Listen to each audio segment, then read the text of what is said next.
generally, if there's a roller coaster at an amusement park, usually either most everyone hates it or everyone loves it, or it just kind of falls as that okay category in between. But every once in a while, there's that special roller coaster that just divides people like nothing else. Yeah. And that's what this video is all about. These are the top 10 most polarizing roller coasters in the country. A little bit about this video.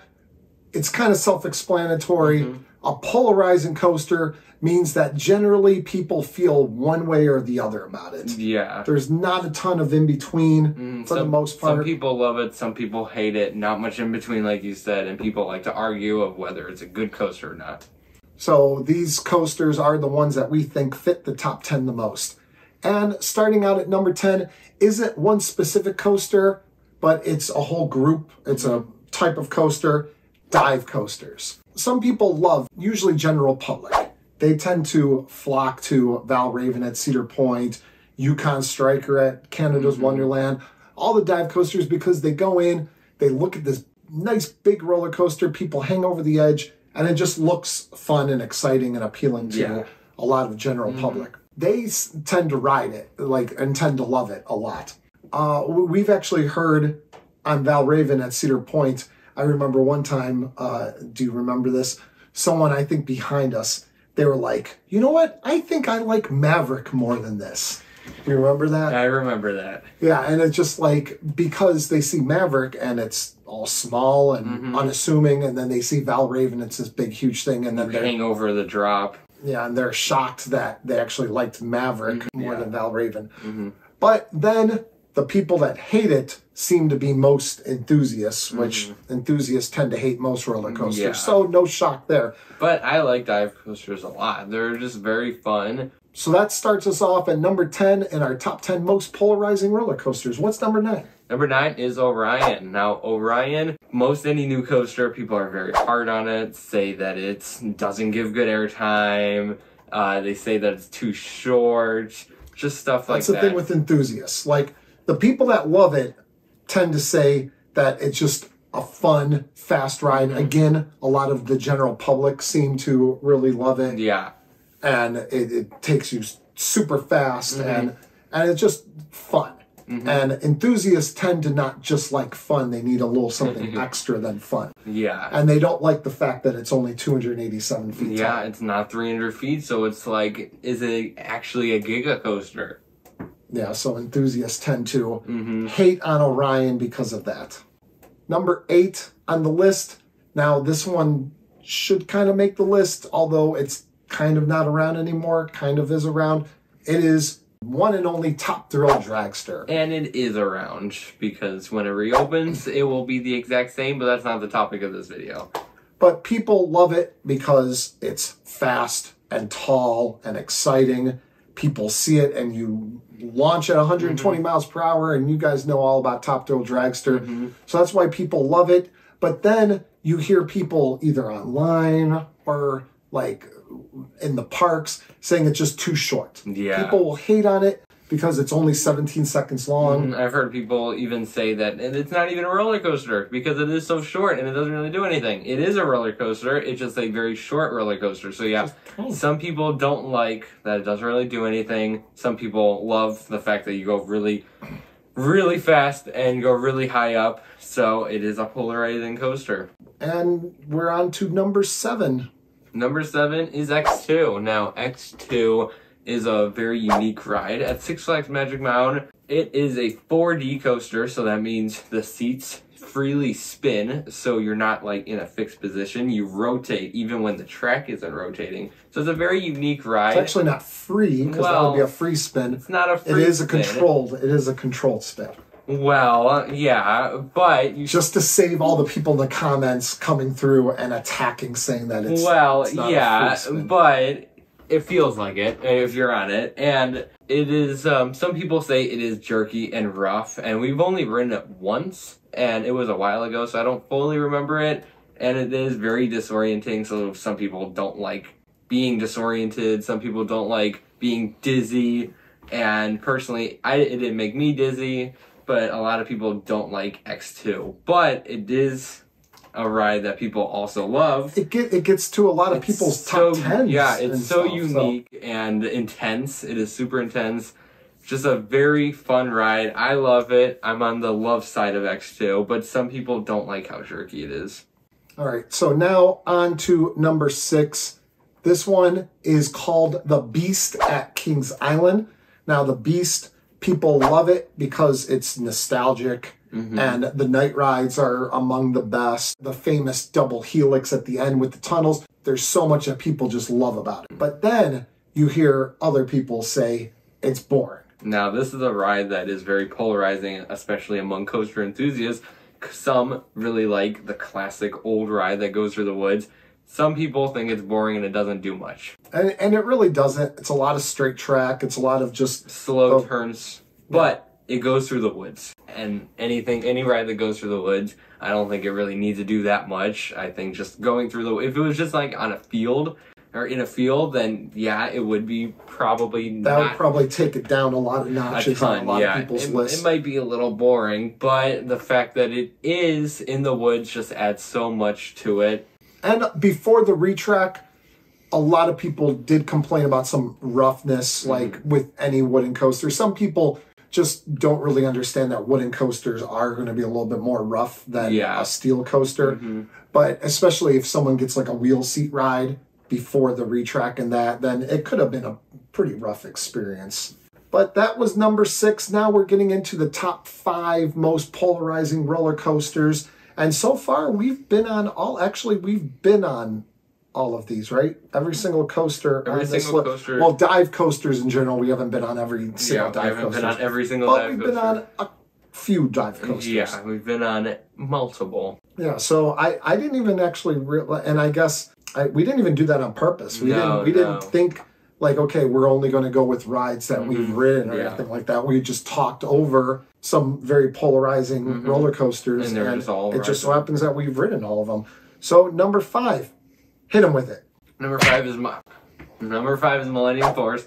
Millennium Force has won tons of golden ticket awards. It has been named the best steel coaster over and over and over and over and over again. So you come in with a ton of expectations, but a lot of people are disappointed by it, say that it doesn't stack up, like it's not as good as the other Giga coasters.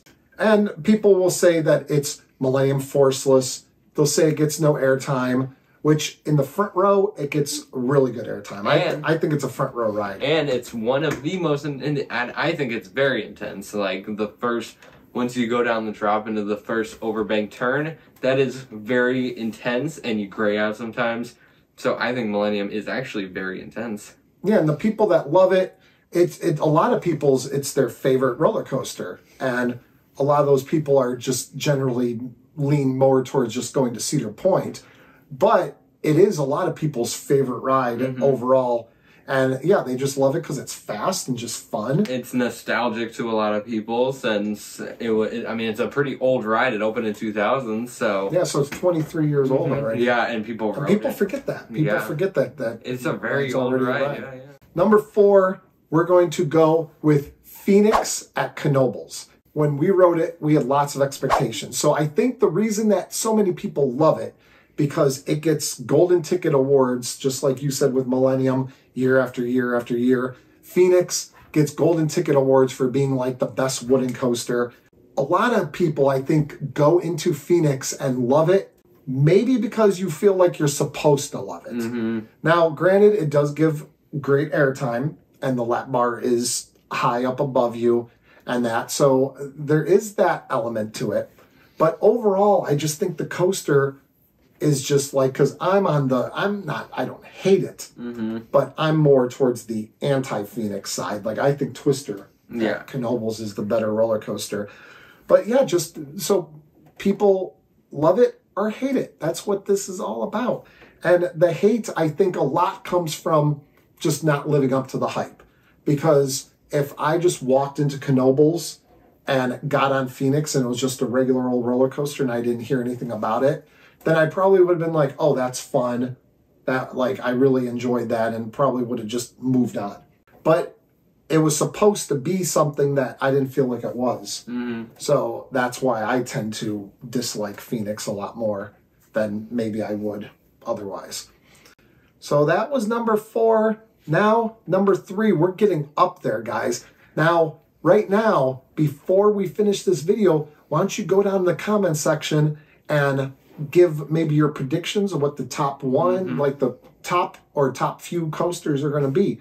And while you're down in the comment section, you're not too far from that subscribe button. Yeah, it's a very short trip. Yeah, so subscribe, like it. So now that you went down and you subscribed and you left a comment with your predictions, like the video. Now let's see if your predictions are correct.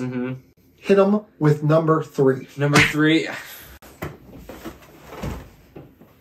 Number 3, going down to Virginia at King's Dominion, is Apple Zapple. All right, so Apple Zapple, tons of people love it because they're like, hey, you know what? Wait a second.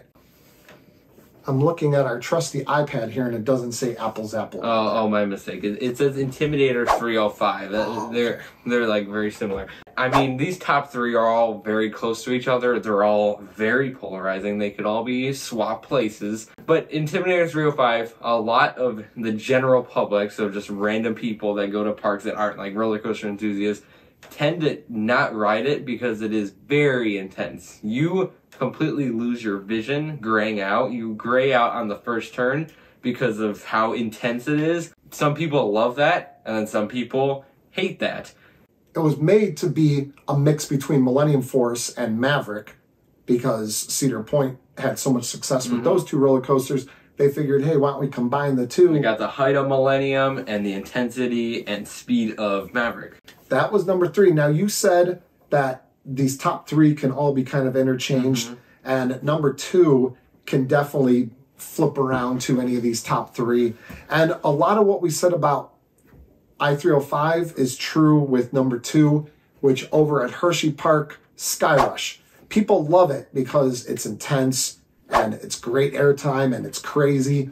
And that's why I love it so much, because it's one of my favorite roller coasters. Because I literally have to hold on during that thing because you can get ragdolled around and it's just like such a fun roller coaster. And yeah, you love it. And personally, I don't hate it, but I'm not the biggest fan of it because I think the restraints do hurt. Yes, personally, that's the biggest thing. That's the biggest thing. Most of the people that don't like it or hate it feel like the restraints are too painful. Yeah, they push down on you very far, at least for me, and it makes the ride a lot worse, and it is very scary. There's not many rides that are like insanely scary, but Skyrush feels like you are gonna fall out, and it is just absolutely crazy. And so I'm not the biggest fan of it, but it still is a good ride. And like what we said with I-305, the general public tends to not like it because it's crazy intense and stuff. So now we're at number 1. Now, number 1, I love this coaster. It is, I think, incredible. One of the best coasters at the park. I hate this ride. This ride, if you guys have watched any of our Cedar Point vlogs in the past, maybe you guys know where we're going with this at Cedar Point. It's none other than Magnum XL-200. I love it because A, it is super unique. There's not many of those aero hypercoasters around, so it's very unique. It's on the beach and like over the water park, so you get some great night rides. The views are fantastic. And the airtime is some of the best that you will ever experience. It is relentless from start to finish. It is a little jerky, but I love Magnum. It is very intense, but not too intense. I love it. Now, I hate it because it's so jerky. It's painful. The restraints just aren't meant for a ride that has that kind of ejector airtime with those bunny hills at the end. It's not fun for me. I don't ever ride it and get off and say, oh, that was an enjoyable experience. I really do. I don't joke around. Like with our vlogs, I'll say, oh my God, I hate this roller coaster and stuff. I'm not joking. I'm not doing it as like a shtick just for our vlogs or whatever. I honestly do hate the ride. If they told me tomorrow, like, hey, Beach Coast Studios, breaking news, we're tearing down Magnum, I would be fine with it. That would be horrible. I would be fine with it. That would be terrible, but thankfully it won't happen. So we're an example of that polarizing, the smart people that hate it, and then the dumb people that love it, right? Right. He meant to say right. So that's it with this video. Top 10 most polarizing roller coasters. What polarizing roller coasters can you guys think of? Drop the comment down below and let us know, and we'll start a nice little conversation. So once again, thank you guys for watching our video. We appreciate it a ton. And a special shout out to all our channel members. List them right here. And if you guys want special shout outs like that and access to special content, then go ahead and look in the description, and there's a link to our membership. And there's 2 tiers, so pick one, and we don't think that you will regret it. No, you definitely won't regret it, and I will like you a ton, and that's a good thing. So liking you is worth the price of the membership alone. So if you want to be liked a lot, the extra special Milo like, then you will be a member. All right, so that's it. Go on with your day and go do what you're going to do, and we'll see you guys next time on Beach Cliff Studios.